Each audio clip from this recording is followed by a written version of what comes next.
बिस्मिल्लाहिर्रहमानिर्रहीम। अस्सलाम वालेकुम दोस्तों, अपनी नेक्स्ट वीडियो के साथ आपको वेलकम करता हूँ अपने इस चैनल में। उम्मीद है आप सब खैरियत से होंगे।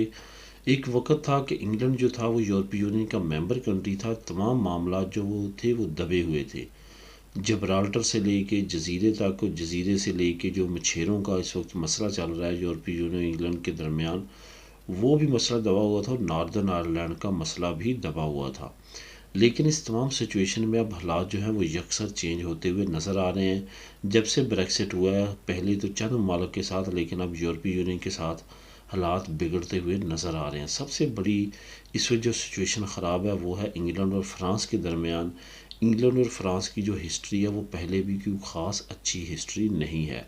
इन ममालिक के दरमियान यूरोपीय यूनियन बनने से पहले जंगें भी हो चुकी हैं।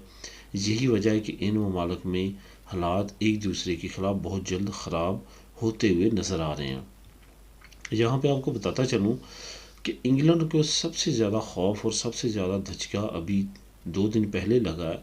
वो ये कि जब से हिस्ट्री है इंग्लैंड की, उस वक्त से सबसे ज़्यादा कश्तियों पे बैठ के जो इंटर हुए हैं इंग्लैंड में इमिग्रेंट्स, जिसको हम इलीगल इमिग्रेंट्स बोलते हैं, यूरोपीय यूनियन के रास्ते यानी कि फ़्रांस के रास्ते, वो पिछले 2 दिन पहले हुए हैं। तकरीबन 1200 लोग सिर्फ 24 घंटों में इंटर हो चुके हैं इंग्लैंड में।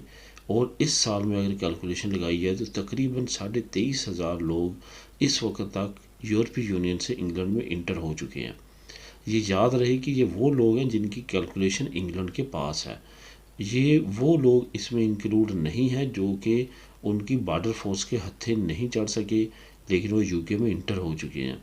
इट्स मीन कि बहुत बड़ी तादाद जो है वो यूके में यूरोपीय यूनियन से कश्तियों पर बैठ के इंटर हो रही है।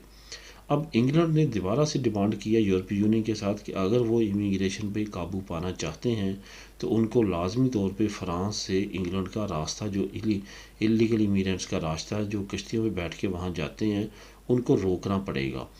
क्योंकि बहुत बड़ी तादाद इमिग्रेंट्स की यूरोपीय यूनियन में इसीलिए आती है कि वो इंग्लैंड जा सकें।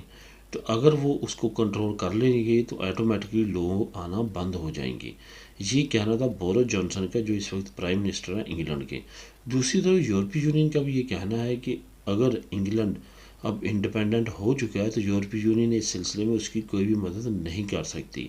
अब उसको खुद निपटना पड़ेगा, खुद अपने कवानीन या जो भी वो मामलात करता है उसको खुद करने पड़ेंगे। यूरोपीय यूनियन किसी तौर पे भी उसकी हमायत नहीं कर सकती, क्योंकि अब वो यूरोपीय यूनियन का मेंबर कंट्री नहीं है। अब वो ब्रेक्सिट के बाद एक इंडिपेंडेंट और अलहदा कंट्री हो चुका है।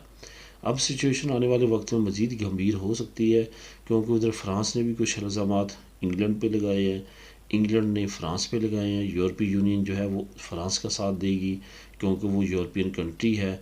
इसके साथ साथ जो बाकी मामला है नॉर्दर्न आयरलैंड, वहाँ पे भी काफ़ी बड़ा डेडलॉक है इंग्लैंड और यूरोपीय यूनियन के दरमियान। देखते हैं आने वाले वक्त में इनके दरमियान क्या नई अपडेट आती है, क्योंकि इनका डायरेक्टली इनडायरेक्टली जो असर है वो यूरोपियन सेटलमेंट स्कीम वालों पर भी पड़ेगा, नए जाने वालों पे भी पड़ेगा, और जो इमिग्रेंट्स हैं उन पे भी लाजमी तौर पे पड़ेगा। तो दोस्तों, मिलेंगे नेक्स्ट वीडियो में नई न्यूज़ अपडेट के साथ। अल्लाह हाफिज़।